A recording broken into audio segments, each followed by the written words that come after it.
pantalla. Sí. Muy bien. Entonces nosotros empezamos a trabajar, después de ver como toda esa contextualización de lo que es la minería de datos, empezamos a trabajar el tema de preparación de datos, ¿cierto? Entonces definimos 7 pasos que vamos a implementar para garantizar que nuestros datos tengan una buena calidad para este proceso de minería. En la clase pasada explicamos entonces lo que es este primer paso de integración, que es construir una única sábana de datos. Esa sábana de datos es la unión de todas las tablitas que podamos tener de nuestros clientes o de nuestros empleados o de lo que estemos estudiando. ¿Recuerdan cómo se llama esa operación de unir varias tablitas en una sola? Join. Un join. Un join, exactamente. Eso es ser un join en el que debemos identificar cuál es el ID que tenemos pues como en cada una de las tablitas y siempre que tengamos pues como el ID correspondiente en cada tabla, podemos hacer esa operación de join. Para probar esta operación de join, bueno, hicimos mucha observación en el que no podemos tener registros duplicados. El mismo ID no puede estar 2 veces en la base de datos. O si estoy estudiando productos, el mismo código de producto no puede estar 2 veces en la base de datos y así. Empezamos a construir un Jupyter Notebook en el que hicimos una operación de join. Entonces en este momento todos vamos a abrir ese Jupyter Notebook, por favor.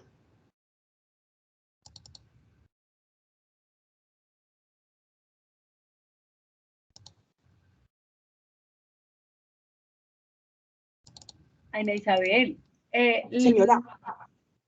Ahorita nos recuerdas, por favor, cómo, porque como ese Colab borra los archivos, o sea, uno llega y los sube ahí a la carpetica, pero cuando después vuelve a salir y sale y vuelve a entrar, esos archivos están borrados. Sí, señora. Ahorita nos recuerdas, por favor, cómo es que uno lo liga al Drive. Ah, listo, sí, señora. Vamos abriendo el notebook que tenemos, que empezamos a construir con los datos, preparación datos empleados, ¿cierto? Ana, pero el que guardó cada uno. Sí, el Jupyter Notebook que tiene cada uno, el que estábamos construyendo cada uno.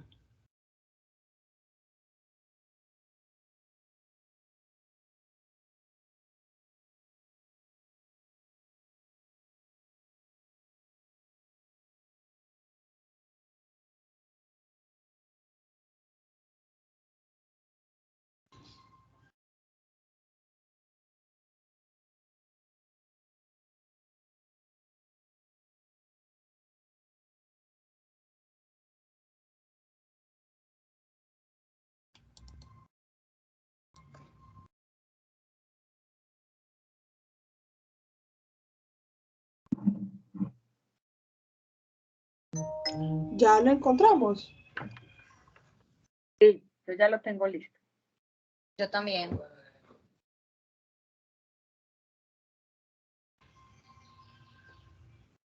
Bueno, entonces vamos a volverle a montar los datos.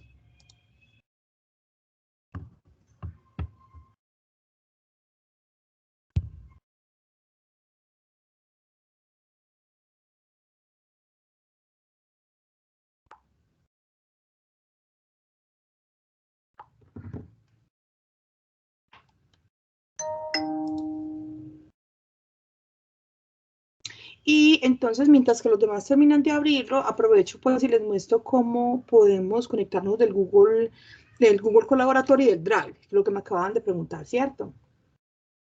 Entonces, para hacer eso, lo que tenemos que hacer, yo se los muestro acá como con una celda de código, es utilizar una librería de Google Colab que se llama Drive.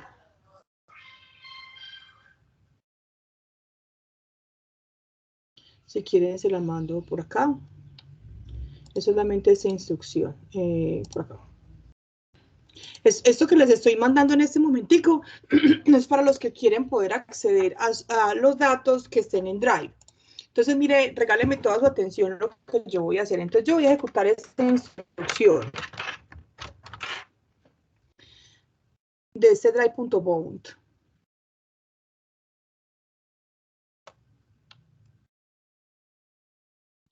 Me dice que si quiero darle permiso, entonces obviamente le tengo que decir que sí, que voy a conectar con Google Drive. Y mire que me abrió otra ventana. En esta ventana tengo que seleccionar cuál es la cuenta pues, a la cual yo le quiero dar acceso de Drive. Aquí sería pues la mía. Le digo que le voy a permitir esos accesos.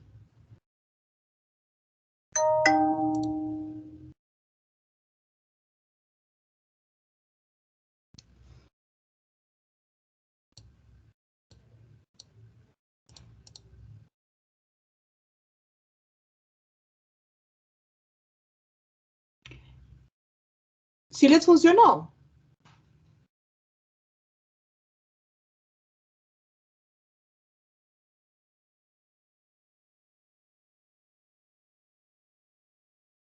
Pero esto lo colocamos al inicio. Sí. Cuando quieran Ok. acceder, pues cuando tengan los datos en Drive, lo hacen así. Voy a colocar esta anotación. Para acceder datos en Drive. Eso es para acceder datos en Drive. Entonces lo que van a hacer cada vez que vayan a abrir un archivo, tienen que colocar la ruta desde donde esté. Entonces la ruta la van a configurar así. Entonces empezando siempre desde Content Drive, My Drive, y si están en la carpeta de Colab Notebooks, o sea, aquí colocarían el nombre del archivito, ¿cierto? No sé, el archivo que quieran, los datos que quieran abrir. Si están en CSV, por ejemplo. Entonces deben colocar la ruta siempre así. Entonces aquí cuando van a decir, por ejemplo, les coloco un ejemplito. Si quisiéramos abrir este archivito y lo tenemos en Drive, entonces esta ruta de este archivo tiene que ir con todo esto. Tiene que ser siempre la ruta como desde el principio, así.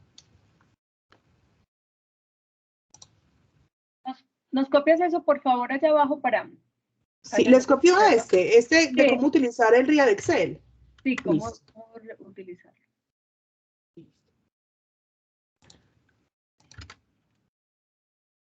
Ana, buenos días, un favor. Sí, buenos días, cuéntame. ¿Podrías compartir el vínculo directo por este Colab? ¿Para cuál Colab? Para el de preparación de datos. Pero es que yo no les estoy dando el vínculo para que ustedes lo abran, sino que cada uno lo está construyendo y lo empezamos a construir desde la clase pasada. O sea, cada uno ya lo tiene creado. Ah, perfecto, gracias.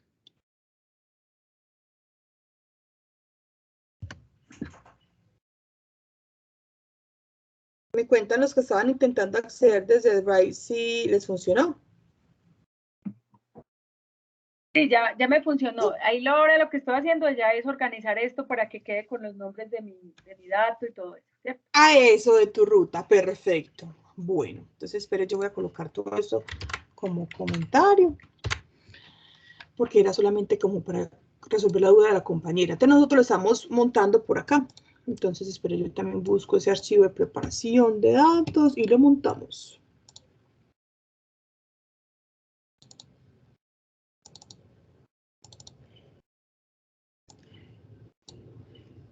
Muy bien. Entonces vamos a ejecutar las celdas de código que teníamos hasta este momento, es decir, que vamos a ejecutar la importación de las librerías, la carga con RIA de Excel. ¿Se acuerdan que la clase pasada tuvimos que hacer este PIP install de esta librería porque había un error en Google Colab? ¿Se acuerdan de esto? Esto ya lo solucionaron, ya no es necesario hacerlo, ya pueden hacer directamente el RIA de Excel. Entonces, ¿qué hicimos la clase pasada? Cargamos la hoja que se llamaba información personal, ¿cierto?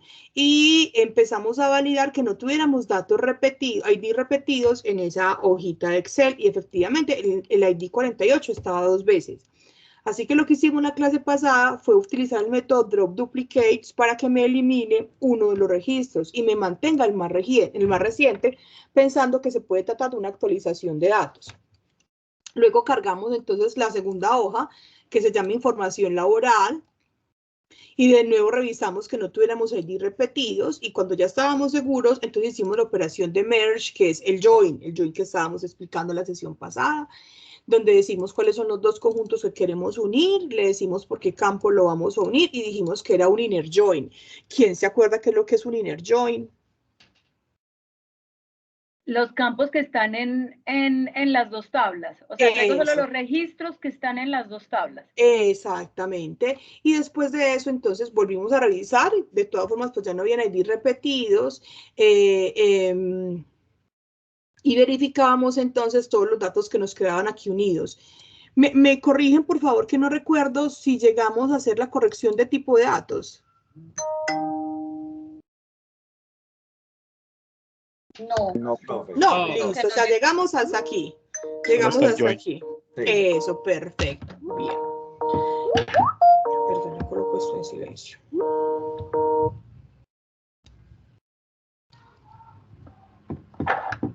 Bueno.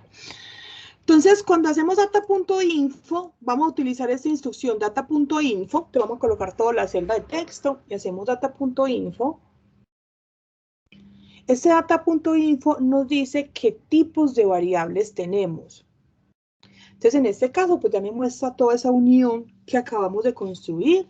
Nos dice, vea, usted tiene en total 1079 empleados, es una base de datos de empleados. En total son 10 columnas, es decir, 10 variables. Y de cada variable nos muestra la cantidad de no nulos. Eso quiere decir que en carro tenemos un nulo, ¿cierto? Porque si son 1079, el carro tiene 1078 no nulos, quiere decir que tiene un nulo. Y antigüedad también tiene nulos. O sea, eso lo tendremos que limpiar ahorita más adelante. Y al final nos dice cada variable de qué tipo es. Por ejemplo, el ID es de tipo entero. Pero, por ejemplo, casado, me dice casado. Casado es como un object por allá raro que yo no estoy seguro qué es. Carro es por allá un object que yo no sé qué es. Entonces, ¿qué pasa? Python, cuando no identifica que es una variable tipo número, cuando le ve que no es un número, entonces él se embolata un poquito y dice, no, eso es un objeto, entonces yo le tengo que corregir y decirle, no, eso no es un objeto, ese es un dato de tipo category.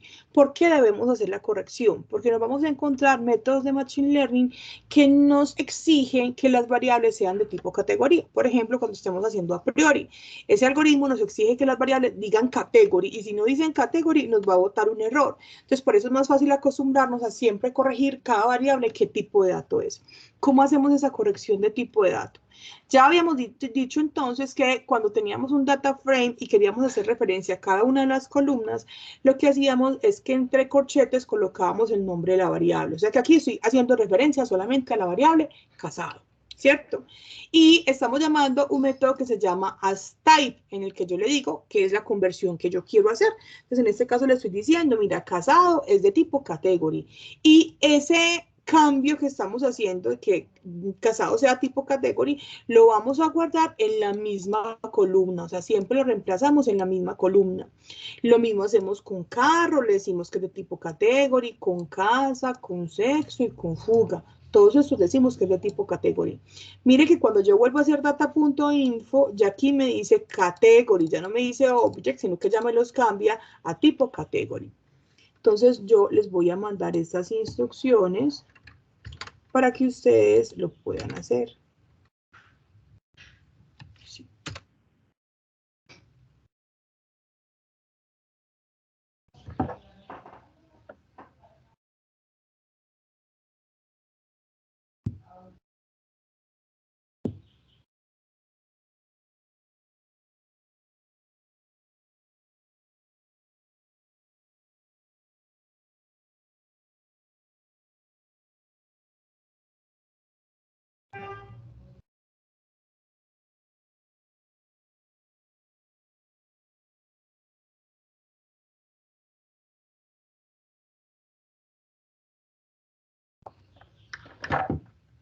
Listo, todo nos funcionó el cambio a category. Excelente, ahí veo sus señas. Muy bien. Con esto entonces, si damos pues como por finalizada esta primera etapa de integración, cargamos correctamente los datos, hicimos el join pues que necesitábamos, verificamos que no tuviéramos registros duplicados y muy importante, corregimos cada tipo de dato pues de qué tipo era. ¿Listo? Muy bien. O sea que ahora vamos a explicar nuestro segundo paso. Ya habíamos explicado el segundo paso, ¿cierto que no? No, profe. Muy bien. Entonces vamos a explicar el segundo paso. Inmediatamente entonces también lo hacemos en Python. Entonces resulta que hay unas variables para que de entrada nosotros decimos que no nos sirven para hacer minería de datos. Entonces vamos a ver cuáles son esas variables que vamos a considerar como irrelevantes. No nos sirven para la minería. Entonces, la primera de las variables es el nombre. Entonces, yo cada vez que digo esto, la gente es como, no, ¿cómo así? ¿Usted cómo va a quitar el nombre? Yo no estoy diciendo que eliminemos el nombre de la base de datos, ¿cierto? Es obvio que la base de datos necesita tener los nombres de las personas, pero para un proceso de minería no nos sirve. ¿Por qué no nos sirve? Voy a poner un ejemplo. Supongamos que yo voy a calificar este curso. Este curso va a tener nota y ustedes lo pueden ganar y ustedes lo pueden perder. Entonces, ¿qué les parece que yo les diga? Bueno, para yo predecir quién va a ganar o va a perder este curso, ¿qué les parece la siguiente regla? Todos los que se llamen Ana van a ganar el curso, pero el que no se llame Ana va a perder el curso. ¿Será que esa regla tiene sentido? No. No, ¿cierto? Imagínese usted ir al banco. No, venga, yo vine a solicitar un crédito. Ah, bueno, no, ¿cómo se llama usted? Ah, yo me llamo Juan. Ay, no, hermano, aquí no le prestamos a los Juan, porque es que las mamás dicen que los Juan son necios. No, no tiene sentido, ¿cierto? Entonces, mire que el nombre a mí no me sirve para un proceso de minería de datos. Siempre lo tenemos que eliminar. Los nombres no nos sirven. Listo, ¿está claro por qué no nos sirven los nombres? Voy con otro ejemplo, el teléfono. ¿Qué tal que yo diga? Todos los que el número celular terminen en 5 ganan la materia y los que no terminen en 5 pierden la materia. ¿Eso tiene sentido? El teléfono a mí tampoco me sirve. La dirección. Resulta que la dirección, en el formato que nosotros la manejamos, carrera 80, número 2730, eso es una cadena de caracteres. Y nosotros que habíamos dicho de las cadenas de caracteres, de los campos tipo texto, ¿los podemos o no los podemos analizar así directamente con Machine Learning?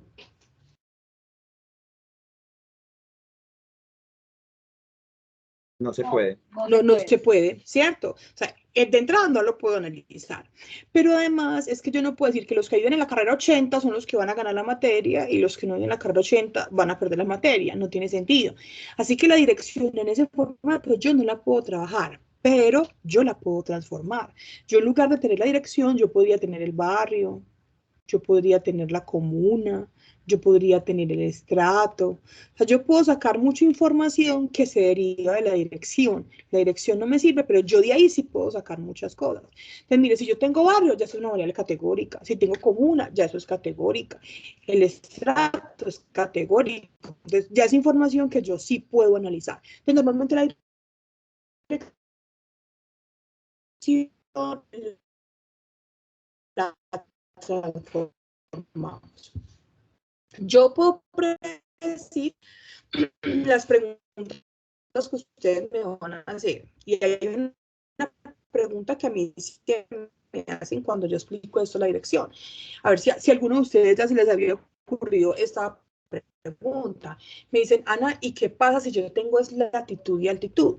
Ah, sí, hay muchas veces que eso influye, pero no siempre. O sea, no porque tú vivas en una latitud y altitud vas a ganar o vas a perder la materia. Simplemente algo de geolocalización, sí se trabaja con latitud y altitud, porque finalmente pues eso ya sí es una variable. Depende del producto, pues dar dos conceptos.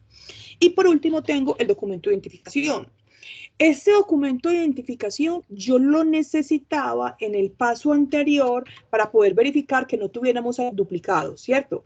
Pero eso ya lo hicimos. Y como ya lo hicimos, pues yo ya no lo necesito. Además, no tiene sentido que yo diga que impar ganan la materia, los que terminan impar pierden la materia. Eso no tiene sentido, ¿cierto que no? El documento de identificación a mí tampoco me sirve. Entonces, cuando vamos a el principio, yo voy a hacer todo eso con ellos sin un sí. Pero haber sido clara por qué todas estas variables se consideran irrelevantes. Sí, profe. Sí, muy bien. Además de quitar las variables que son irrelevantes, vamos a quitar aquellas variables que son redundantes, porque en la minería se afectan, los métodos de Machine Learning se afectan mucho por columnas que sean redundantes, especialmente la minería descriptiva. Los análisis descriptivos como clustering, asociación y selección de factores son muy, pero muy sensibles ante tener variables repetidas, por eso las tenemos que quitar. por ejemplo, lo que tengamos, la edad, usted no sabe, yo creo que por ahí en el 80% de las bases que yo he visto, de las bases de datos que yo he visto de empresas, tienen siempre almacenada la edad y el año de nacimiento. O díganme si ustedes también no las han visto así en su trabajo, que almacenan en los datos de los clientes, de los empleados, proveedores, la edad y el año de nacimiento. Pero qué ganas de gastar ahí almacenamiento. Si usted teniendo el año de nacimiento, usted puede calcular ya la edad, ¿cierto? Son dos variables que son redundantes. Entonces, en la minería descriptiva, esto me daña por completo el desempeño de los métodos. Y yo debo optar por quitar uno de los dos. Quite el que usted quiera, pero quite uno. No puede dejar variables que estén repetidas. ¿Listo? Entonces, vamos a hacer este paso en Python. Voy a volver a Python, a nuestro Jupyter Notebook. Vamos a colocar el paso 2, vamos a colocar entonces una celda de texto y en esa celda de texto vamos a marcar el segundo paso, eliminar variables irrelevantes y redundantes. Listo. De estas variables que tenemos aquí y que acabamos de ver con Data Info, ¿cuáles son irrelevantes? Que digamos no nos sirven para el proceso de minería.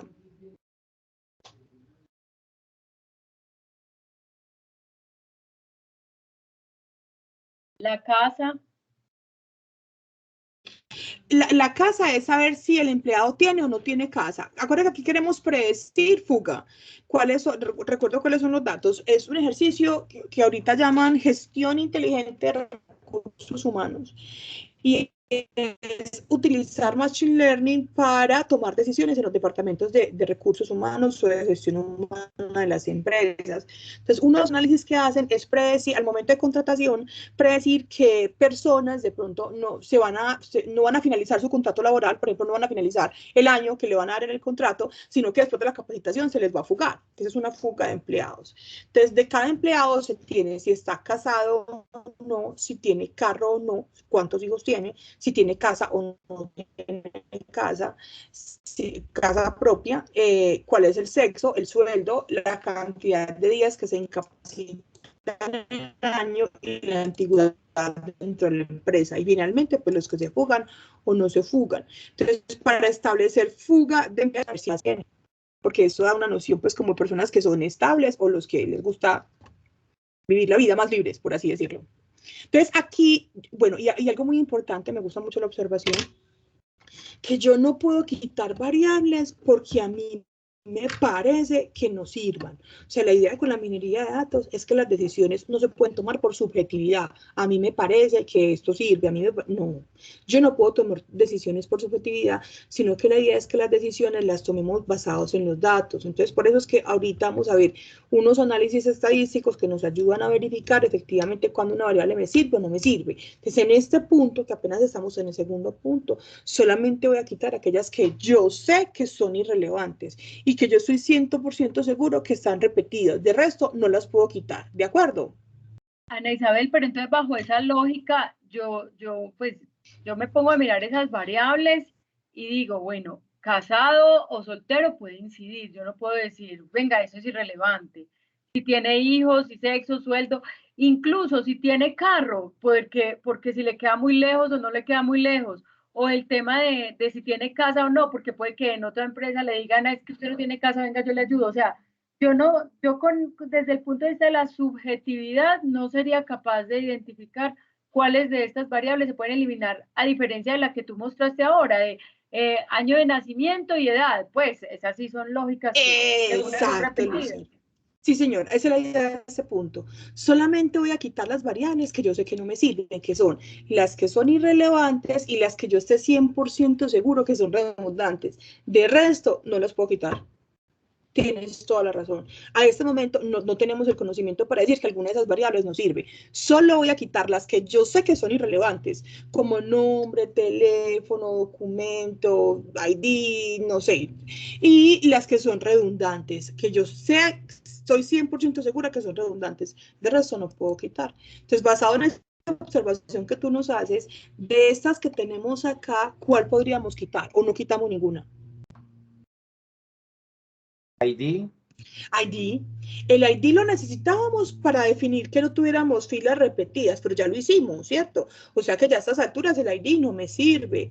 Y de resto, como nos dijo Lucero, pues no, sería muy subjetivo decir que no influye alguna de esas variables. O sea que solamente vamos a quitar el ID, porque sabemos que eso sí, no tiene ninguna relación.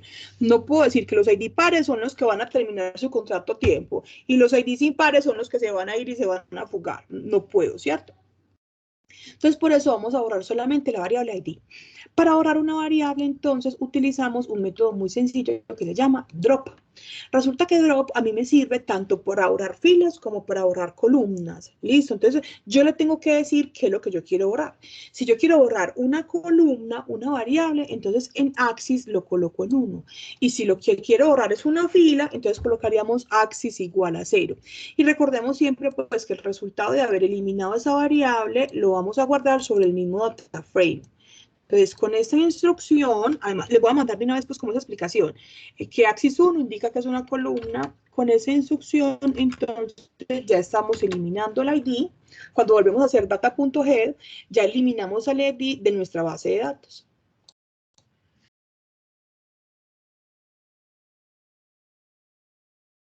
Les agradezco que por favor me manden un pantallazo sobre aquí sobre el chat de Teams de cómo les queda este data.head, cómo llevan aquí este data.head, para que revisemos que todos vayamos bien.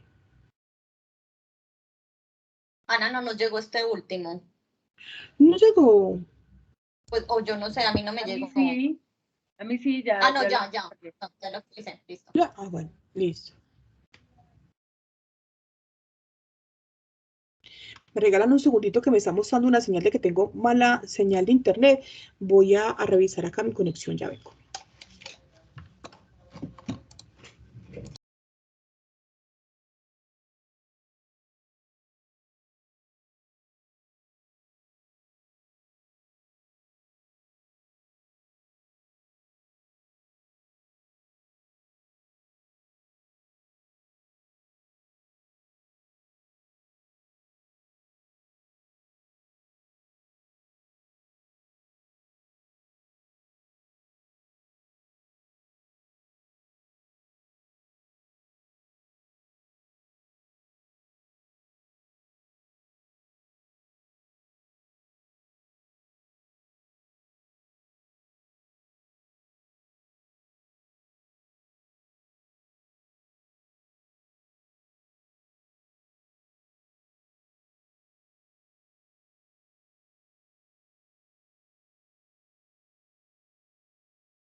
Corazón, no sé si hay espacio.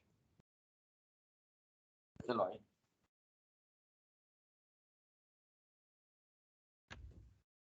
Bueno.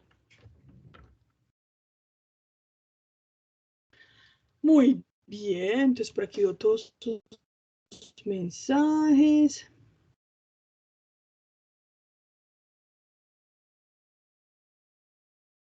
Entonces tengo el pantallazo de Lucero. Muy bien, Lucero. Roberto. Julie, por favor, si alguien está atrasado, si está perdido en algo, tiene algún error, nos comenta inmediatamente. Aquí tengo un montón de ojitos expertos que nos pueden ayudar.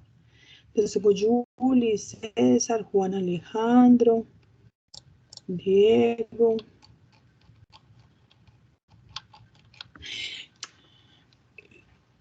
Me cuentan, por favor, si de pronto hay algunos compañeros que no están haciendo el ejercicio para de pronto yo no quedarme esperando que me manden los pantallazos.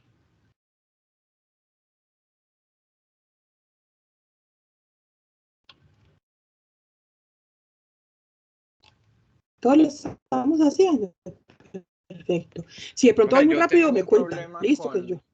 el archivo. Diana, buenas. Cuenta. Bueno, Sí.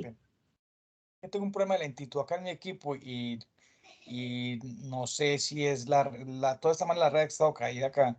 Entonces no sé si fue que se cayó, entonces me conecté con el celular nuevamente. y también por el Ah, tema del bueno, listo, video, Sergio. eso también consume mucho. Entonces Ah, estoy como medio listo. colgadito. Listo, Sergio, gracias por avisarme. Si tienes algún error que te podamos ayudar, nos dices, listo. Claro que sí, pero pueden seguir sin ningún Bien. problema, Diana. ¿Alguien? Ana, Listo, Ana, gracias. yo estoy Señor. siguiendo la clase, la estoy viendo, pero no, en este momento no he podido practicar porque estoy en una diligencia de mi hijo, Ah, pero listo, estoy listo, gracias por siguiendo avisarme, la sí. clase, ¿listo? Eso, Vale, muchas gracias, gracias. Ana. Y yo sé, de pronto yo no quedarme ahí esperándolos. Ana, Bien. yo tampoco lo estoy haciendo, pero estoy súper atenta. Entonces pueden seguir también Listo, Lady cualquier cosa, Joana. pregunta. Gracias.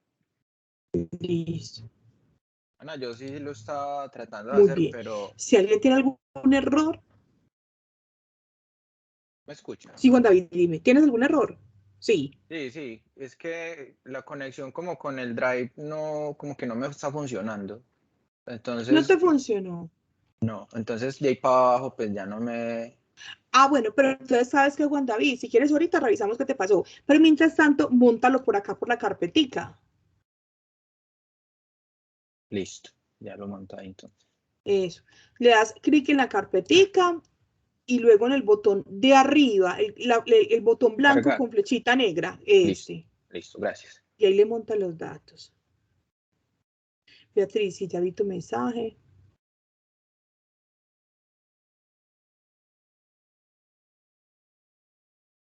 Muy bien. Bueno, entonces después de corregir, bueno, entonces después de eliminar la variable, entonces vamos a mirar cuál es el siguiente paso. Bien, nuestro siguiente paso es muy importante porque es el que nos va a permitir a nosotros estar revisando de pronto un poco la calidad de nuestros datos. Entonces, mire, para hacer la descripción estadística de los datos, digamos que vamos a tratar de forma diferente las variables numéricas de las variables categóricas. Por eso es que era muy importante identificar las diferencias entre ellas dos desde el principio. Entonces, mira, las variables numéricas, ¿qué les vamos a hacer? A las variables numéricas les vamos a crear esta tabla que se llama estadística descriptiva. Esta tabla de estadística descriptiva, esto es común en cualquier herramienta que sea análisis de datos. O sea, hasta en Excel, usted en Excel se va por el menú de datos y ahí sale la opción de estadística descriptiva. Es una tablita muy sencillita que simplemente nos dice el mínimo de la variable. Entonces, si por ejemplo yo tengo la variable edad, la edad de mis estudiantes, me dice, mira, este curso de minería de datos lo han visto estudiantes, el que menor edad ha tenido es de 19 años y el que más edad ha tenido ha sido de 75 años. Además me dice la media, en promedio han tenido 35 años y la desviación estándar. Recordemos que la desviación estándar es como que tanto se diferencia respecto a la media, ¿cierto? Entonces me da esa identificación de estadística descriptiva. Ay, Ana, pero si yo tengo 100 variables, tengo que hacer 100 tablas de estadística descriptiva si tengo 100 numéricas, sí. Una por una yo necesito esta tabla de estadística descriptiva, porque este es el insumo para yo hacer la limpieza de datos.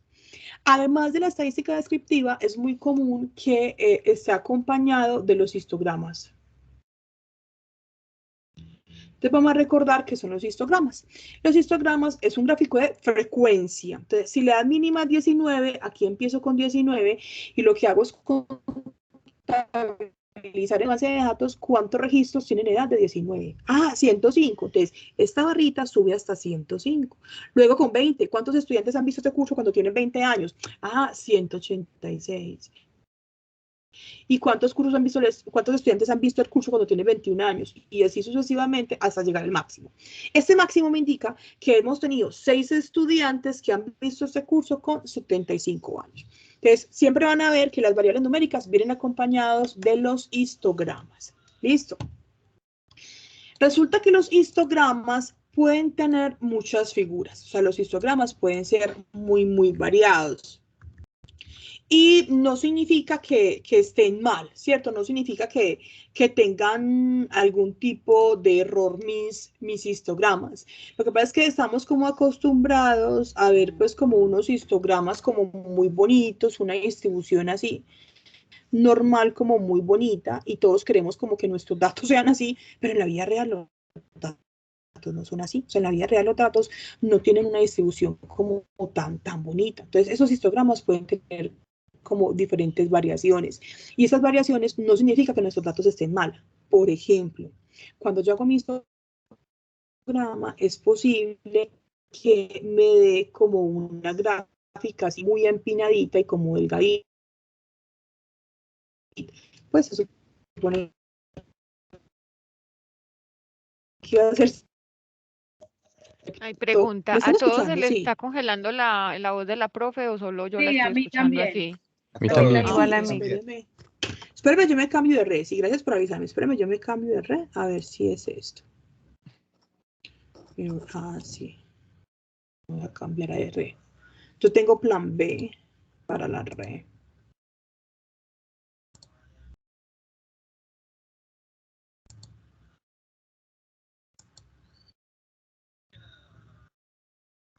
Me cuentan si ahora me escuchan mejor. Sí, profe. Sí. Sí. Sí, sí, estaba en una red como muy malita. De aquí me pasé a otra. Bueno, pero sí están viendo mi pantalla, ¿cierto? Sí. Sí, profe. Sí. Si volvemos a tener dificultades, me dicen inmediatamente. Inclusive aquí se supone que estoy por cable. Sí. Bueno. Entonces les decía que cuando así como muy empinadita esa gráfica, decimos que es una distribución leptocúrtica. Este leptocúrtica significa que tenemos muchos datos que están justo en la media. O sea, que en mi base de datos, por ejemplo, si la media es 35, muchos tienen 35 años. Por eso es que me da pues como tan empinadita. Y no significa que mis datos estén mal si me dan así. Es normal que mis datos me puedan dar así. Esa gráfica también me podría dar como muy aplastadita y muy ancha, ¿cierto? Y no significa que mis datos estén mal. A esto se le llama platicúrtica. Y una distribución platicúrtica lo que significa es que tenemos, aquí está la media, una desviación estándar súper grande. Y no significa que esté mal, ¿cierto? Y cuando después como término medio, que es como la que estamos acostumbrados a ver, es mesocúrtica. Entonces, esas distribuciones no significa que están mal. O sea, cuando hacemos los histogramas y me da con todas estas variaciones, no significa que está mal. Tampoco tiene que ser que la gráfica sea simétrica, para que no nos asustemos y los histogramas nos dan como muy empinaditos para un lado y de pronto se demoran un montón para el otro lado. Pues no, eso significa que tengo pues unos datos que tienen como una distribución muy alta, o sea, valores muy altos, a partir de la media valores muy altos, o me puede dar para el otro lado, ¿cierto? Por acá muy largo y de pronto así cae. Tampoco significa que esté mal, son datos reales. O sea, en la vida real yo no tengo distribuciones así bonitas, mesocúrticas, no, o sea, ni simétricas, sino que en la vida real yo tengo pues como muchas variaciones en esos histogramas y no significa que mis datos estén mal. ¿Qué es lo que sí va a estar mal? O sea, ¿qué es lo que sí va a ser sospechoso para mí? Lo que va a ser sospechoso para mí es que cuando hagamos los histogramas, yo tenga, por ejemplo, aquí mi histograma, esa gráfica, en cualquiera de las variaciones, ¿cierto? Leptocúrtica, mesocúrtica, como usted la quiera, cuando yo la tenga como en diferentes variaciones, pero que yo tenga como unos datos en cero y de repente que yo tenga como otra montañita de datos. O al principio, que yo tenga como otra montañita de datos, todo en cero y después la gran distribución de los datos. Porque esas montañitas aisladas son sospechas de datos atípicos. Pero solo sospecha. O sea, yo ahorita necesito una forma más clara de decidir si es un atípico o no es un atípico. Eso es una sospecha. Entonces, cuando los histogramas tienen esto, es una sospecha de que eso es un dato atípico. Entonces, hacemos ese montón de gráficas, es para nosotros identificar dónde es posible que tengamos datos atípicos. Adicionalmente, es común que esta parte esté acompañada del famoso diagrama Box. Este diagrama Box inclusive se puede hacer como una especie de paralelo entre lo que es el histograma y un diagrama Box. Venga, yo se los hago acá. Digamos que este fue mi histograma. Listo. Y acá tengo una montañita de más y por acá tenía otra montañita de más cuando yo hice mi histograma. Bien. Resulta que ese diagrama Box es equivalente, pues, se le puede hacer pues como un parecido a lo que es el histograma, perdón, así, a lo que es el histograma. Entonces, vea, en ese diagrama box es una cajita donde se representa la mediana de los datos. La mediana, ustedes saben que es el dato que está en toda la mitad, ¿cierto? Entonces, si yo acá tengo la media de los datos y yo acá espero que más o menos hasta aquí, yo tenga, desde aquí hasta aquí, yo tenga representado el 75% de los datos. Entonces, eso es equivalente a la cajita que hacemos con el box. O sea, dentro de la cajita yo espero que sea el 75% de los datos. Pero mire que mis datos pueden alejarse un poquito más, ya son menos, pero se me pueden alejar un poquito más. Y estos son los famosos bigoticos que tiene el diagrama box, esperando que el 95% de los datos estén desde este primer bigote hasta este primer bigote. Cuando yo tengo datos atípicos, entonces lo que va a hacer es pintarme unas bolitas, unos punticos representándome esos datos atípicos lejanos de donde están los bigoticos de la caja, que es equivalente a las montañitas que me salen con los histogramas cuando tengo esas extensiones así largas a los extremos de los datos. Entonces, mire que hay como un equivalente entre lo que es el diagrama Box y el histograma, ¿cierto? Estos punticos nuevamente son sospecha de atípicos, pero son solo una sospecha. Yo necesito ahorita verificarlo por medio de otro análisis, pero hasta ahora es una sospecha de datos atípicos. Entonces, es muy probable que ustedes vean en los proyectos que siempre hacen tanto los histogramas como los diagramas de Box. Y el motivo por el cual hacemos esas gráficas es como para nosotros tener como una idea de dónde es posible que podemos tener datos atípicos. Entonces, vamos a hacer toda esta parte gráfica. Yo creo que ustedes ya la habían hecho. Ustedes ya habían trabajado esta parte gráfica con el profesor Roberto. Espérenme que tengo aquí un mensaje. No me quiere cargar la base de datos. María Janet, ¿y qué error te sale? ¿Te sale algún error?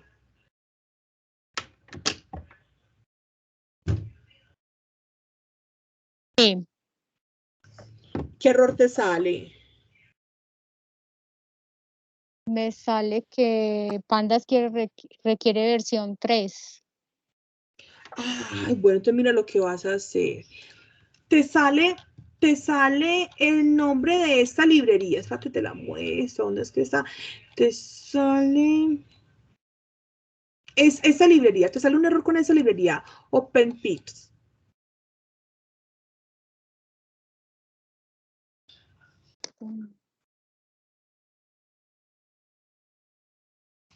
Pero sigamos que yo intento después pegarla cargada. No, ven, yo te ayudo rápidamente. Me compartes un momentico la pantalla. Yo te digo qué le hacemos. Puede ser esto que te lo está pidiendo por algún motivo. Compárteme la pantalla y así te pones rápido al día, no te preocupes.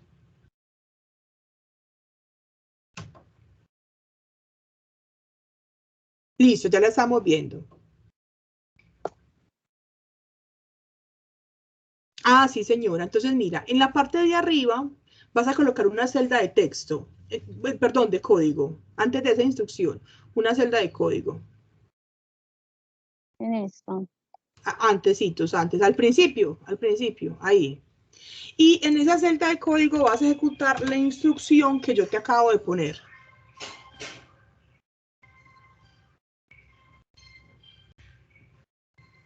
Esa instrucción es solamente para ella, listo, los demás no la necesitan.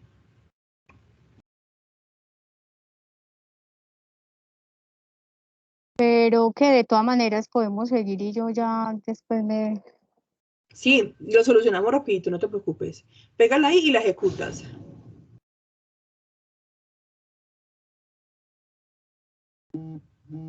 Listo. Ahora te vas a ir al menú entorno de ejecución.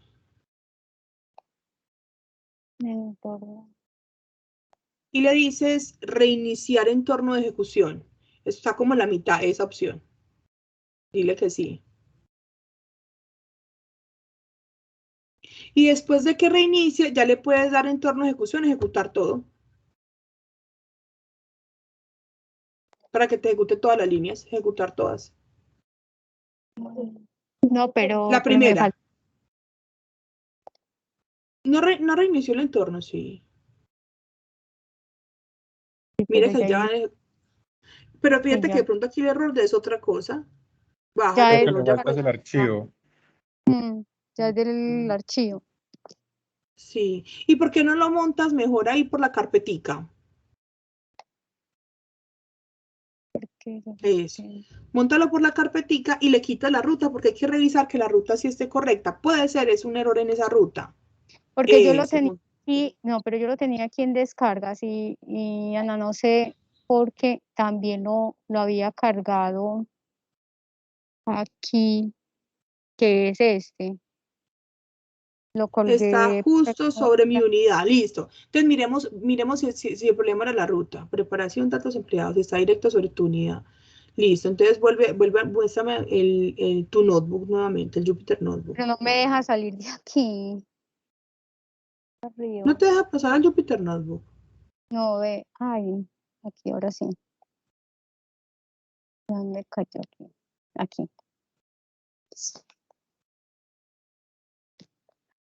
Entonces, Pero es que mira que tú no tienes una carpeta que se llame archivos minería de datos, no, él está directamente sobre el sí, Drive. pero también tengo otra carpeta que le puse archivos, minería de datos, vela aquí, en la carpeta acá. Y ahí coloqué la... Archivos, minería de datos, datos con D mayúscula, ¿sí la tienes así? Archivo, minería de datos con D mayúscula.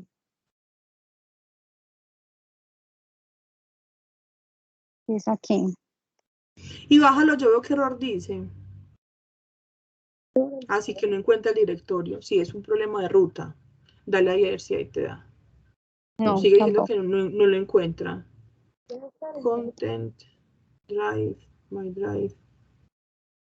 Y si intentas coger el que está por fuera de esa carpeta de archivos, porque tú lo tienes como doble, ¿cierto? Sí, lo tengo por fuera de acá. Por aquí. Ay, ¿dónde está?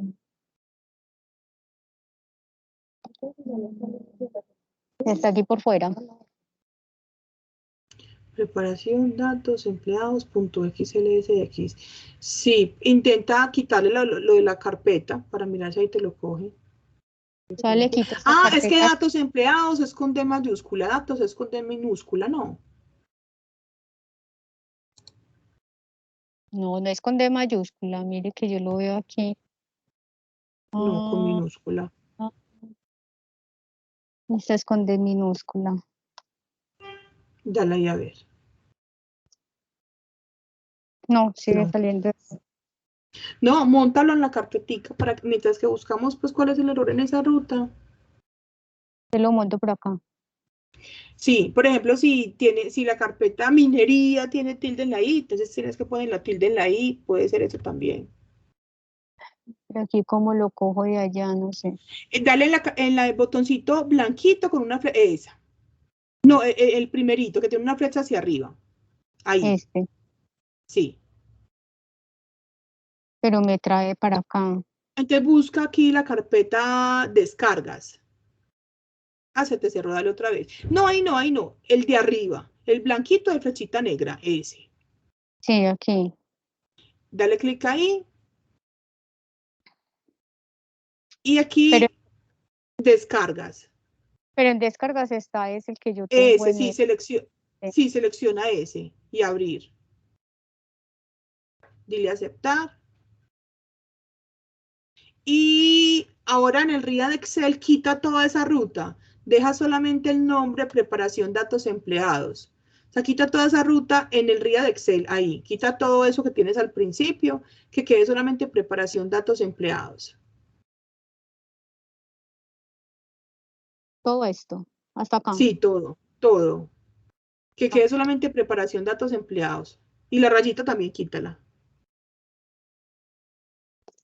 Y ahora sí ejecútalo. Listo. Entonces ahí sí le puedes decir como ya que te ejecute todo. Pues sí, tengo que empezar a pasarlo todo. ¿Lo tenías en otro Jupyter Notebook o qué? No, me toca empezar a pasarlo. Bueno, listo. Bueno, entonces yo voy a volver a compartir mi pantalla. Me confirman, por favor, si ya están viendo mi pantalla. Sí, señora. Bueno, entonces ya eliminamos el ID y vamos con la descripción estadística. Listo. Entonces, Para las variables numéricas, entonces, que fue las que acabamos de explicar, vamos a hacer esos gráficos que estábamos explicando ahorita. Primero vamos a sacar las tablas de estadística descriptiva. Las tablas de estadística descriptiva las sacamos con el método data.describe. Entonces vamos a colocar una celda de código, cada uno la pone y coloca la instrucción data.describe. Este método es solamente para las variables que sean tipo numérico. Y lo que hace es calcularme entonces el mínimo, el máximo, la media, la desviación estándar, además pues de los perceptiles de esas variables que son de tipo número.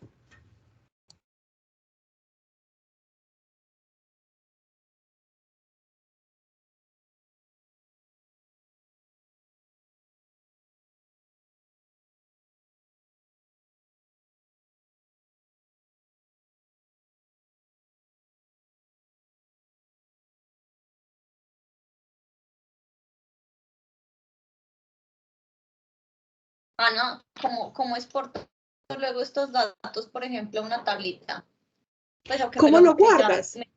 Sí, o sea, que me quede solamente esta tablita ya para yo pasarla, pues, a un Excel y colocarla como en otro formato. Listo, mira, te voy a dar como una opción. Una opción es que tú guardes esto en una variable que se llame, no sé, estadística descriptiva, que te lo guarde. Listo. Y luego utilizas un método descriptiva que se llama toExcel. .toExcel. Esto lo que hace es crearme un archivo Excel. Entonces acá le colocas en qué ruta, /, en dónde lo vas a guardar. Entonces digamos que lo vamos a guardar aquí, que se llame estadística descriptiva. .xlsx. Entonces es guardarlo como en una tablita y esa tablita luego guardarla en un Excel. Lo otro es que esto acá es completamente editable, pues como no suele ser una tabla grande, sino que siempre es una tabla pequeña, entonces esto es editable, tú le puedes dar control C, control V.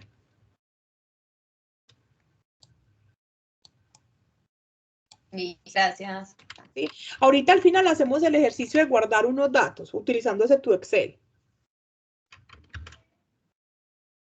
Muy bien, pues mire que me está diciendo de la variable hijos, que el que menos hijos tiene 0, y el que más tiene 3. Pues parece como lógico, ¿cierto? Y la media está en 0.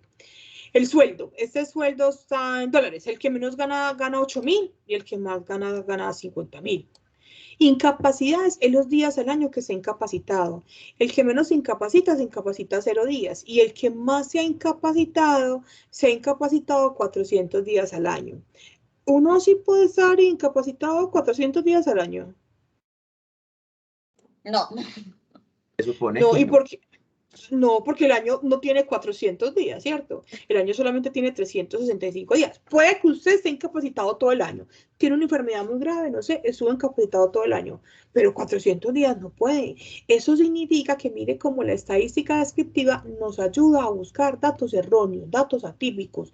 Eso es un atípico. Entonces, ahorita que estemos haciendo la limpieza de atípicos, tenemos que recordar que en incapacidades ya encontramos un posible dato atípico. Posible no, ese es un atípico. Y en la antigüedad, ¿cuántos años lleva de antigüedad en la empresa? Tenemos desde los que llevan 1 año hasta los que llevan 20 años. Entonces, mire que ahí estamos conociendo un poco las variables. Podemos hacer los histogramas. Esta parte creo que usted ya sí la habían hecho antes con Roberto. Entonces, hacemos los histogramas con data.is. Me hace todos los histogramas al mismo tiempo. Mire cómo el de incapacidades queda súper raro, porque me pinta por allá un 400. Súper raro. De una vez se ve que todos los datos están al principio y de repente un 400 sospechosamente alto.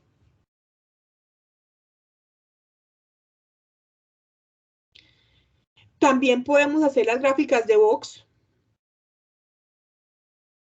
Creo que estas también les habían trabajado a ustedes, data.plot.box.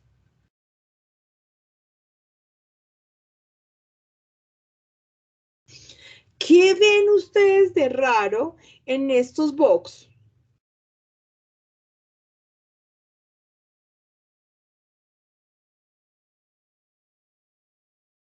Pues en sueldo, de pronto el cuartil, bueno, o sea, pareciera como si las variables para las primeras para la primera, la tercera y la cuarta están muy cercanas, ¿cierto? Casi no tienen variación, o sea, como si fuera como, pues muy bajita la variación y están muy cercanos, pues como a la media. Entonces, mira, nos está mostrando, como nos dice Julie, que el rango de las variables es muy diferente. Porque mire que sueldo se mueve en un rango supremamente grande, pero la cantidad de hijos, las incapacidades o la antigüedad se mueven en un rango muy pequeño. Entonces, como tienen un rango muy pequeño y la otra un rango muy grande, esa gráfica se oculta. Pues estas chiquiticas se ocultan porque esta otra era demasiado grande. Entonces, por eso, estas gráficas de Box es preferible hacerla variable por variable. Por ejemplo, mire, aquí le estamos haciendo solo para incapacidades. Es preferible hacerla una por una. Y mire lo que pasa con esta gráfica, venga, yo les mando esta. Mire lo que pasa con esta gráfica de incapacidades. Recuerden que en incapacidades es donde tenemos una sospecha de que tenemos un atípico. Y efectivamente, mire, el cuadrito por acá me queda todo chiquitico, todo raro, y el 400 por allá supremamente alto. Es claro que eso es un dato atípico, ¿cierto? Entonces es preferible hacer la gráfica de Box para cada variable, cuando tienen rangos tan diferentes, hacer una para cada una para poderlas observar con detenimiento. Entonces ustedes me van a hacer por aparte, yo aquí les mandé cómo hacer la de incapacidades, entonces ustedes me van a hacer la de hijos y la de antigüedad, porque la de sueldo, pues ahí ya sí se ve bien. Se ve que hay algunas personas, muy pocas, que tienen un sueldo muy alto, que está muy lejano de donde está la mayoría de los sueldos de los empleados. Entonces hagan por aparte la de hijos y la de antigüedad.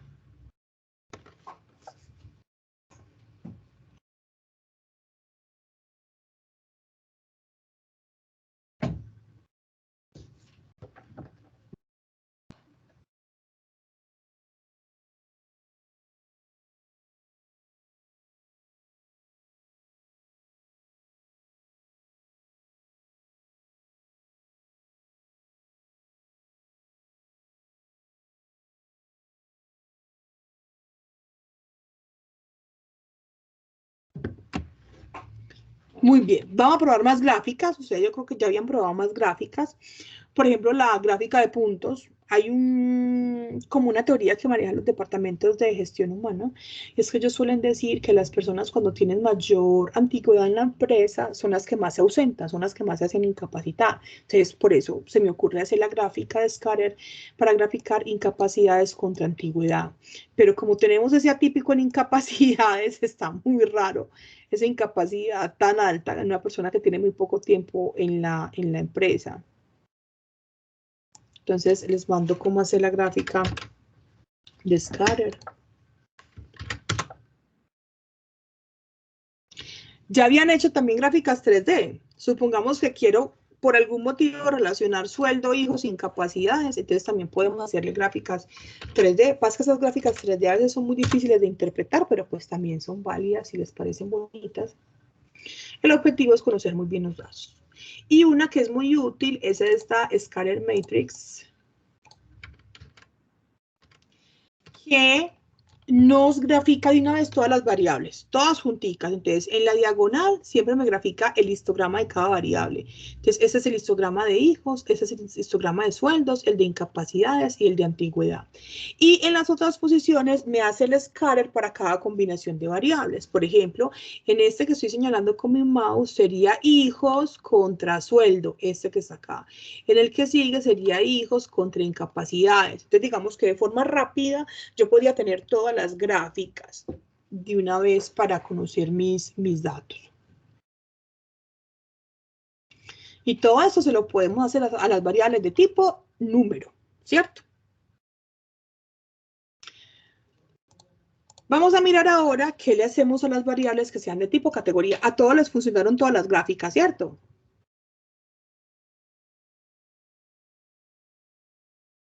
Bien. Ahí veo las señitas que me hacen. Entonces, a las variables categóricas, entonces les vamos a hacer el diagrama de barras. Es el más común.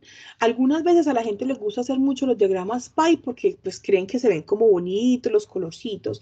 Sin embargo, estos diagramas tipo torta son muy difíciles de interpretar. Porque para mí, yo aquí a ojo no soy capaz de sacar cuál está más grande, si el verde o el naranjado. Entonces, son muy difíciles de interpretar. Los expertos en visualización de datos dicen que las tortas son solamente para los cumpleaños, que para entender datos no nos sirven. Son mucho más recomendadas las diagramas de barras, porque yo de forma comparativa puedo identificar cuál está más alto que la otra. Entonces, son mucho más recomendables estos diagramas de barras. Sin embargo, yo creo que es muy común que en los proyectos utilicen las barras porque creen que se ven pues como bonitas. Entonces, a esas variables categóricas, recordemos que cuando yo voy a graficar una variable categórica, siempre tenemos que utilizar el método value counts, porque ese método value counts lo que hace es contabilizar cuál es la frecuencia de cada categoría. Entonces, en este caso, estamos haciendo la gráfica para la variable casado. Entonces, lo que hace es contabilizar cuántos son casados y cuántos no son casados, para después hacer entonces el gráfico de barras. Entonces, yo les voy a regalar el código de este gráfico de barras.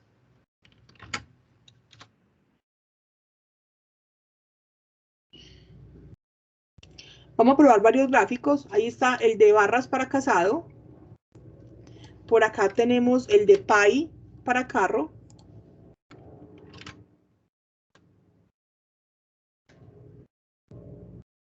Y, por ejemplo, también podemos pedirle barras horizontales. Entonces, casa voy a hacer en una barra horizontal.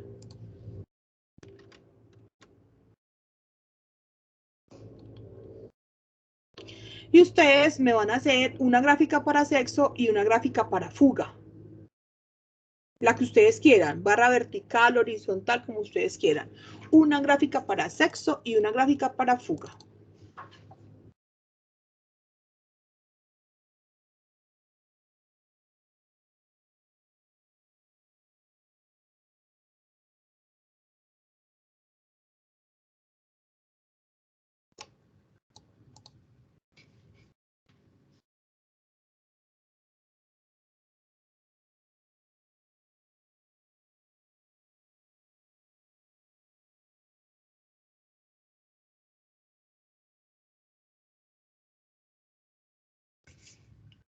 ¿Listas sus gráficas?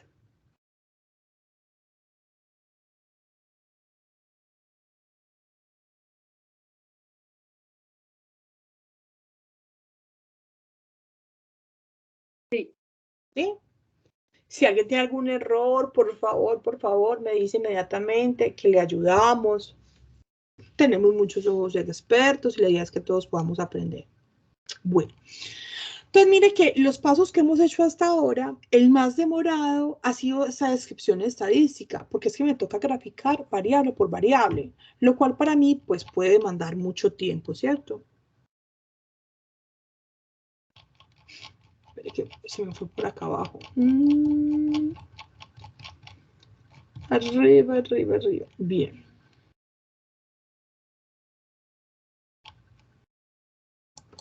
Entonces les decía que lo más demorado para mí hasta este momento así va a ser esta descripción estadística, dado que si yo tengo muchas variables, pues me va a tocar hacer un montón de gráficas diferentes. Entonces así que les quiero mostrar un gran truco que yo sé que les va a gustar, porque nos va a ahorrar mucho tiempo en todo este gráfico de variables. Se los quiero mostrar primero y enseguida les digo cómo lo construimos. Yo sé que les va a gustar, siempre es algo que apoya muchísimo este trabajo porque es la etapa más demorada de hacer todas esas gráficas.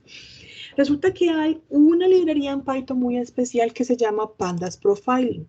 Este Pandas Profiling lo que hace es crearme un reporte rápido de todas las variables. Usted tiene 100 variables, 200 variables, él le hace el reporte de las 200 variables.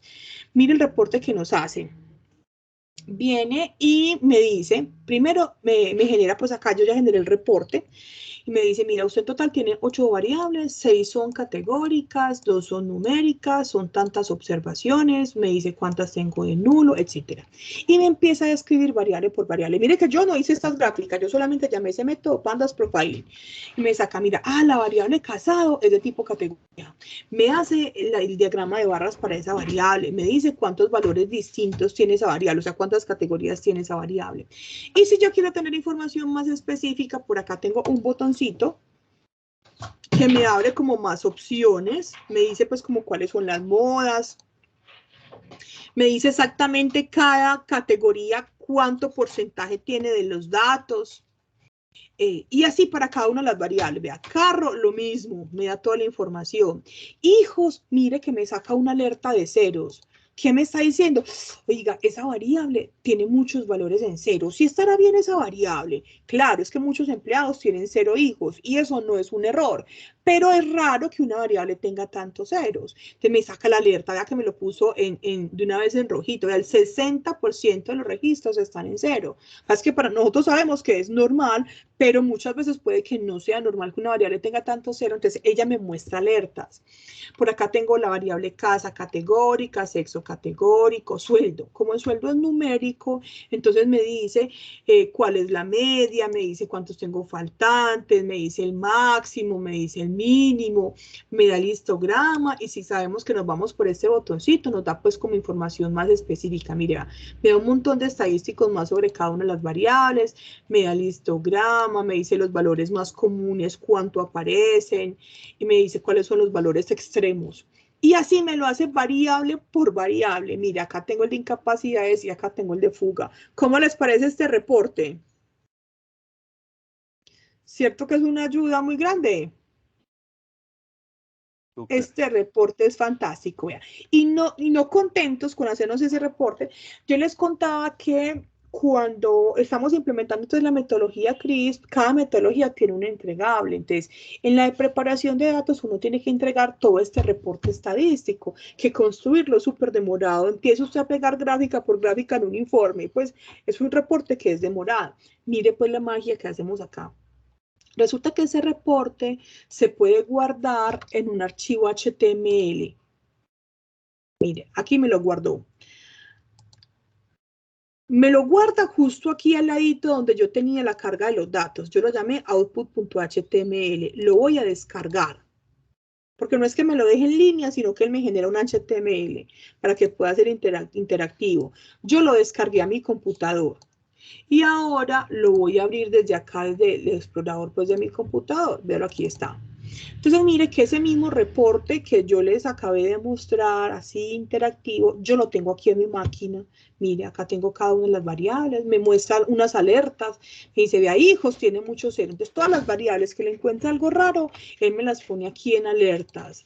Y acá tengo la descripción de cada una de las variables, teniendo siempre la opción de irme, pues, como detalles más específicos, dependiendo del tipo de variable que tengamos. Entonces, uno fácilmente, este reporte ya lo anexa a ese reporte estadístico, lo anexa al entregable de esta etapa y ya está listico. ¿Cómo les parece? ¿Les parece útil?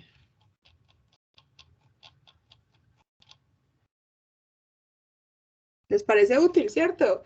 Hace poco estuve como en una asesoría con una empresa, entonces estábamos empezando a hacer como esta etapa de entendimiento de los datos y empezaban a hacer un montón de gráficas y yo, no, venga, hagámoslo con este Pandas Profiling. Decía, Ana, nos ahorraste como 3 semanas de trabajo de graficar todo eso. Es muy útil, o sea, realmente ahorra muchísimo tiempo. Entonces vamos a trabajarlo. Entonces, lo tenemos que instalar la librería dentro del Google Colaboratory porque no está por defecto. Y bueno, el que está no me permite mostrármelo aquí interactivo. Entonces, voy a desinstalar el que ellos tienen y voy a instalar uno que es especial para notebooks para que acá lo podamos tener interactivo. Entonces, vamos a empezar con esto para instalar el que nos sirve aquí para notebooks.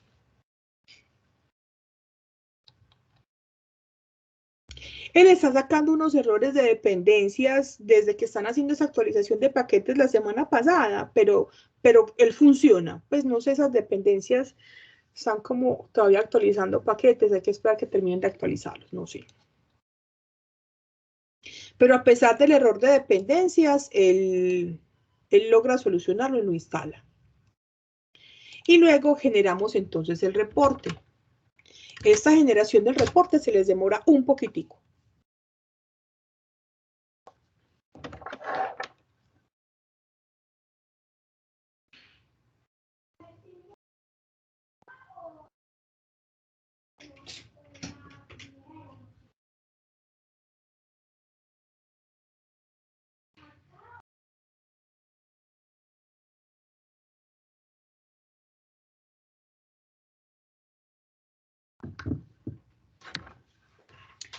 ¿Ya les generó el reporte?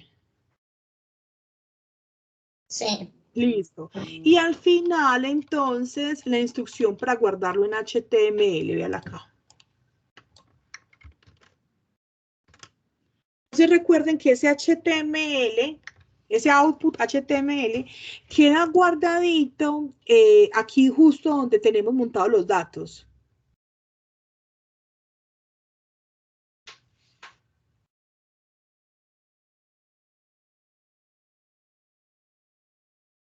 Entonces usted le da clic en los 3 punticos y ya le dice descargar. Termino lo que vamos a hacer. Van a descargar ese reporte HTML a sus computadores y lo van a abrir desde su computadora, así como yo lo abrí acá. Y me van a mandar un pantallazo de cómo se les ve ese reporte en su computador.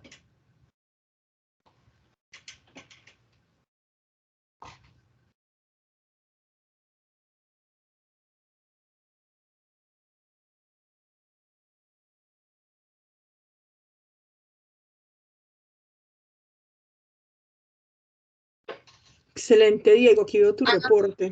Yo no lo veo, pues en la carpetica que tú dices no me aparece. Aquí no te aparece, dale recargar, es que hay veces que se demora mucho como en recargar para que le salga. Entonces si quieres, dale recargar ahí a ese Jupyter Notebook para ver si ya te sale aquí este. Entonces veo el de ¿Cómo le doy Diego. recargar? Sí, dale, o le das aquí Enter, pues seleccionas arriba y le das Enter aquí, para que, o F5, para que recargue.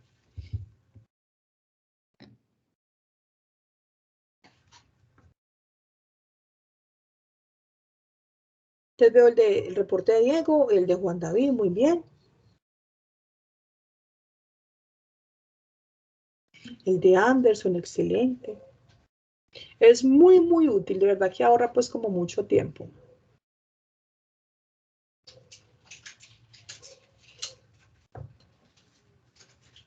Sandra, muy bien.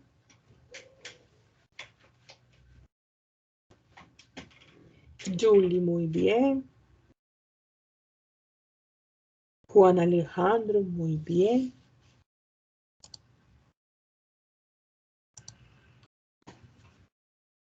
María Janet, Anadeli, excelente. Uno aquí no le ve pues como tanta importancia porque teníamos 5 o 6 variables, usted hace las gráficas, pero cuando usted tiene 100 variables, graficar una por una ya es algo diferente.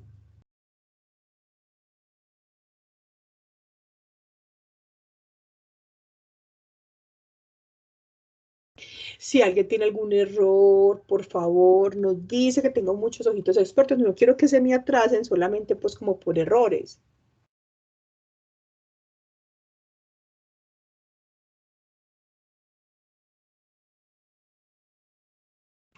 Bien. Entonces, ¿cómo vamos hasta ahora con la preparación? Vamos en 3 pasitos, vamos para el paso número 4. Bien. Y llegamos a un paso muy, muy importante. Casi que todo lo que hemos hecho hasta ahora en esa preparación de datos es para poder llegar a esa etapa de limpieza de datos. Porque ya sabemos que los modelos aprenden es a partir de los datos. Entonces, si los datos tienen errores, pues los modelos van a aprender mal. En esa limpieza de datos vamos a hacer 2 pasos, que es limpiar datos atípicos o outliers y limpiar datos nulos o faltantes. Entonces, vamos a mirar qué significa eso. Primero que todo vamos a definir qué es un outlier. La definición de un outlier es un valor que está por fuera del rango esperado. Listo. O sea que yo tengo que saber cuál es el rango esperado para cada variable. Muy bien, Juan David, ahí veo tu pantallazo. Yo tengo que saber cuál es el rango esperado para cada variable. Y la pregunta que yo tengo para ustedes es, ¿yo de dónde saco cuál es el rango esperado para una variable? ¿Yo cómo sé que la edad tiene que ir entre 18 y 90 años y no entre 18 y 50 y no entre 10 y 15? ¿De dónde saco yo cuál es el rango esperado para una variable? ¿Quién me ayuda? De pronto las reglas de negocio. Eso, de las reglas del negocio, de las reglas del negocio. Pero mire, a estas alturas, pues ya el de preparación de datos, yo no tengo que empezar a correr, ay, ¿cuál será la regla del negocio para esta variable? ¿Cuál será el rango esperado para esta variable? Porque es un proceso que a mí me va a trazar todo el proyecto, sino que yo ya lo había construido previamente. Y miren lo que yo voy a hacer para mostrárselos. Yo estoy tratando de abrir nuestro equipo de Teams. Estoy tratando de abrirlo. En ese equipo de Teams habíamos compartido una imagen cuando dimos la explicación de la metodología CRISP. ¿Lo recuerdan? A ver, es este de acá, ¿cierto? Yo quiero abrir esa imagen que teníamos de la metodología CRISP. ¿Dónde está? Está en la carpeta de proyectos. Aquí está, vean. Lo estoy cogiendo de nuestro equipo de Teams. Recuerdan que en la sesión pasada, hace 8 días, vimos toda esta explicación de la metodología CRISP.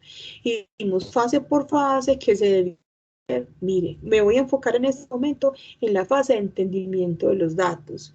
¿Qué dijimos nosotros que teníamos que hacer en el entendimiento de los datos? Describir el ciclo de los datos, describir el diccionario de datos y describir las reglas de calidad. Esa regla de calidad dijimos que necesitamos un experto del negocio, acá hasta quedó dibujado. Necesitamos un experto del negocio que nos defina las reglas de calidad. Y eso es coger variable por variable y decir cuál es el rango esperado para cada variable. Por ejemplo, que el sexo solamente puede tener opciones F y M. La edad tiene que ser de 18 a 90. Entonces, mire que yo acá no llego a improvisar. O sea, yo aquí no llego, ¿cuál será el rango? ¿Yo qué voy a hacer? No, eso ya estaba definido en la etapa anterior. Aprobado por el cliente porque ese entregable ya lo habíamos hecho y el cliente ya lo había aceptado. Entonces, yo lo que necesito es traerme esta tablita que construimos aquí, me la voy a traer para poder hacer el análisis de los rangos esperados. Entonces, esta tablita fue la que yo saqué de la etapa 2 de entendimiento de los datos. Me la traje de allá. ¿Listo? Ahora, ¿qué voy a hacer? Voy a coger la tabla de descripción estadística que hicimos en el paso anterior. Alguien me iba a preguntar algo, me pareció. No, me dio la impresión. Bien, entonces yo voy a coger la tablita de estadística descriptiva que nosotros hicimos en la etapa anterior. Y de esta estadística descriptiva voy a coger variable por variable, le busco el mínimo y le busco el máximo. Y ese mínimo y ese máximo lo voy a comparar contra la regla de calidad. Si ese mínimo y máximo está dentro de la regla de calidad, o sea que está dentro del rango esperado, la variable está bien. Pero si está por fuera del rango esperado, significa que tiene atípicos. Listo. Y voy a hacer una observación muy importante. Puede que cuando hicimos las gráficas nos haya, por ejemplo, hicimos los box, nos haya pintado unos atípicos por acá. O cuando hicimos el histograma nos haya pintado unas montañitas por ahí adicionales. Listo. Pero si estas montañitas y estos atípicos están considerados dentro de ese rango esperado, no los puedo eliminar porque no son atípicos. Solamente considero que son atípicos si están por fuera del rango esperado. Si este puntico a mí me representa un número 10, yo acá tengo la escala y es el número 10, eso sí está por fuera del rango esperado. Eso debe ser un dato atípico, lo tengo que eliminar. Pero si esto era un 18, así haya sido pintado como atípico en el diagrama de box. Si es un 18 y eso sí está dentro del rango esperado, no lo puedo quitar. Solamente quito los valores que están por fuera de este rango esperado. Entonces, cada vez que encontramos un valor por fuera del rango esperado, lo que vamos a hacer es asignarle null.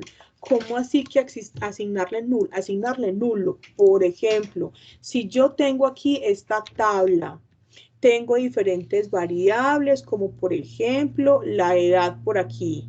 Y por acá tengo otras variables diferentes con valores.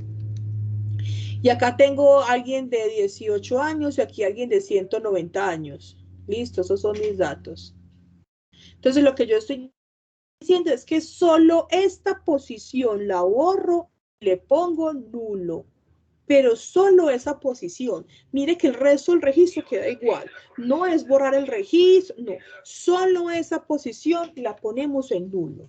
Eso es lo que vamos a hacer cada vez que encontremos un atípico. Para las variables categóricas va a ser lo mismo. Nos vamos a fijar en las gráficas de las categorías, estos nombres de las barras. Y estos nombres de las barras los comparamos contra las opciones que estaban en el entendimiento de los datos como regla de calidad. Entonces, por ejemplo, en este caso, yo puedo darme cuenta que fue que les dio pereza escribir mujer, entonces complételo.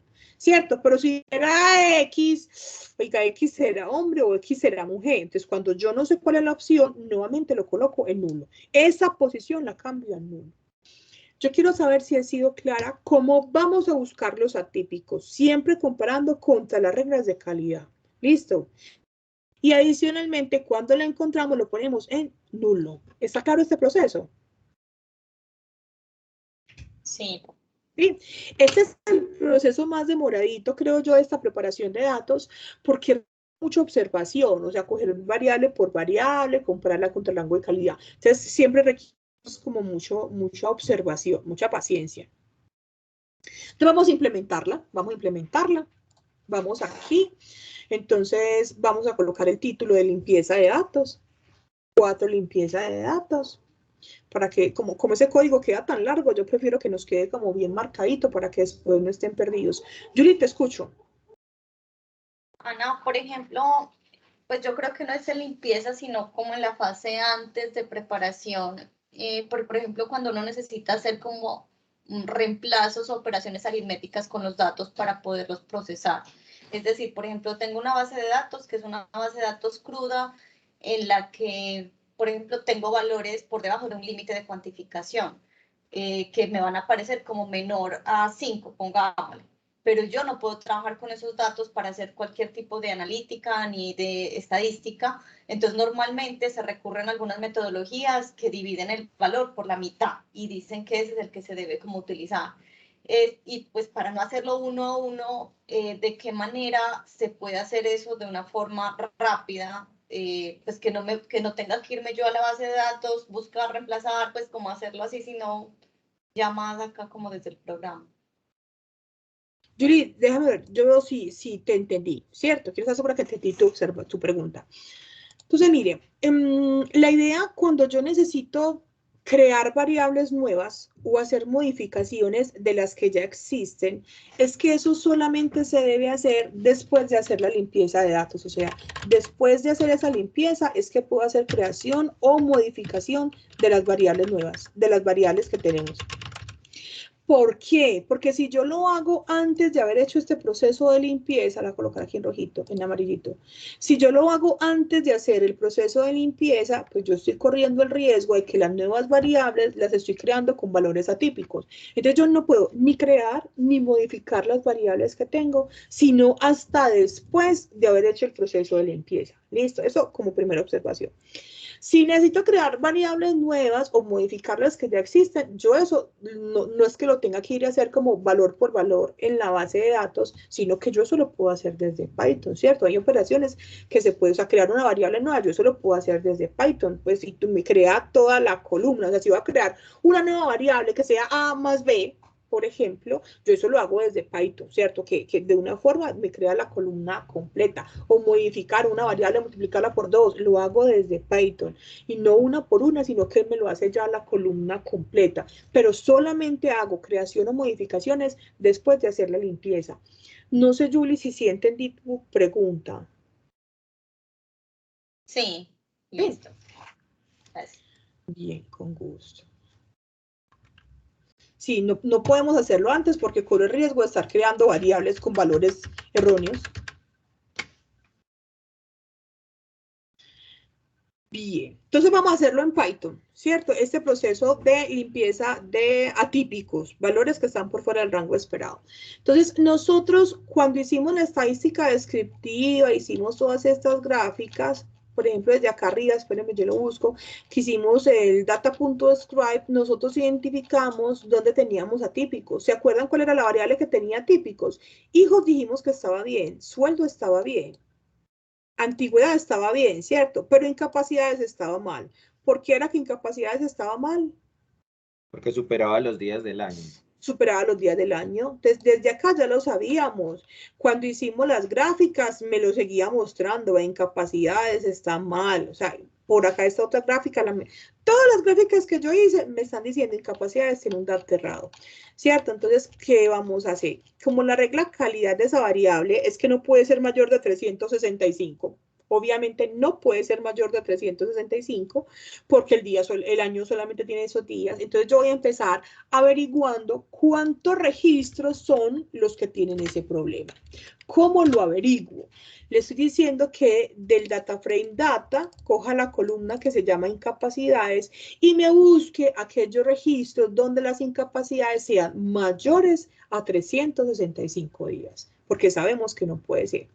Cuando hacemos la consulta me dice, no, mire, solamente hay uno, el registro número 16. Dice que las incapacidades son 400 días. Yo sé que eso es un error, ¿cierto?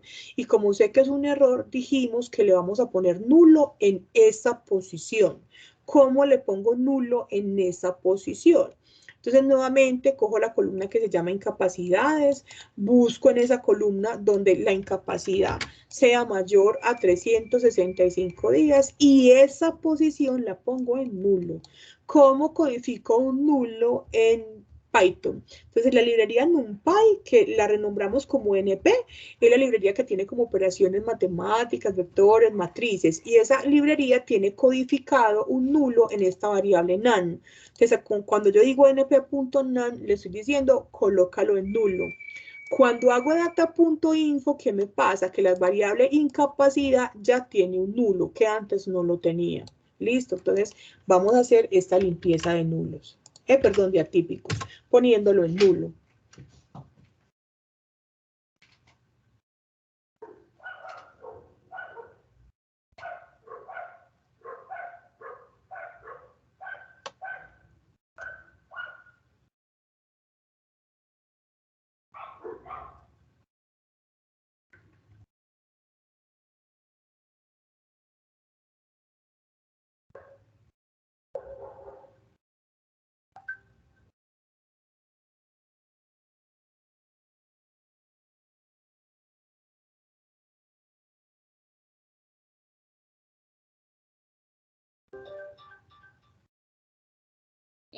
Ana, pero ahí cómo se ve que sí ya lo puso como nulo. Ah, bueno, mira que cuando yo le digo que me calcule data.info tiene una columna que se llama conteo de no nulos. Entonces mira que incapacidades al principio, yo me voy a devolver donde hicimos el primer data.info. Aquí, mira que incapacidades tenía 1079 no nulos, eran 1079 registros y los 1079 estaban no nulos, ¿cierto? O sea, no tenía ningún nulo. Y después de haber hecho esa operación de asignar nulo a esa posición, espérate, yo termino de bajar. Mira que ya me aparece que incapacidades tiene 1078 no nulos, o sea que uno de los registros se me convirtió en nulo. ¿Sí lo ves?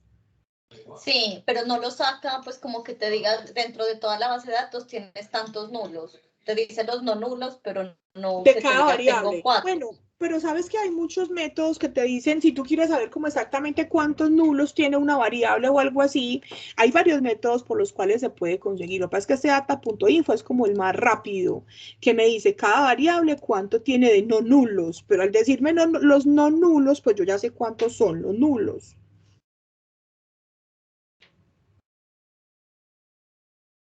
No sé si fui clara, sí, bien. Entonces, ya ahí hice limpieza de atípicos. Y si alguna otra variable tenía atípicos, pues le hacemos lo mismo, ¿cierto? La posición donde está el atípico lo ponemos en nulo. Después de hacer esa limpieza de atípicos, entonces tenemos que hacer la limpieza de nulos. Listo. Resulta que cuando yo llego a este paso, puede que yo tenga muchos nulos que venían originales desde los datos. pero puede también que tenía muchos nulos que yo acabé de poner porque eran atípicos. La verdad es que a mí no me interesa si eran originales o si eran atípicos y yo los puse en nulos. En ese momento me importa que son nulos. Y me importa porque los métodos de Machine Learning sacan error cuando ven un valor nulo. Nada que hacer. Me va a botar un error cada vez que encuentran un nulo. Entonces yo necesito limpiar los nulos para poder seguir con el ejercicio de preparación y después aplicar Machine Learning. Entonces, la limpieza de nulos es una estrategia donde yo puedo hacer varias cosas. Entonces, vamos a mirar qué es todo lo que podemos hacer para hacer una limpieza de nulos. ¿Listo?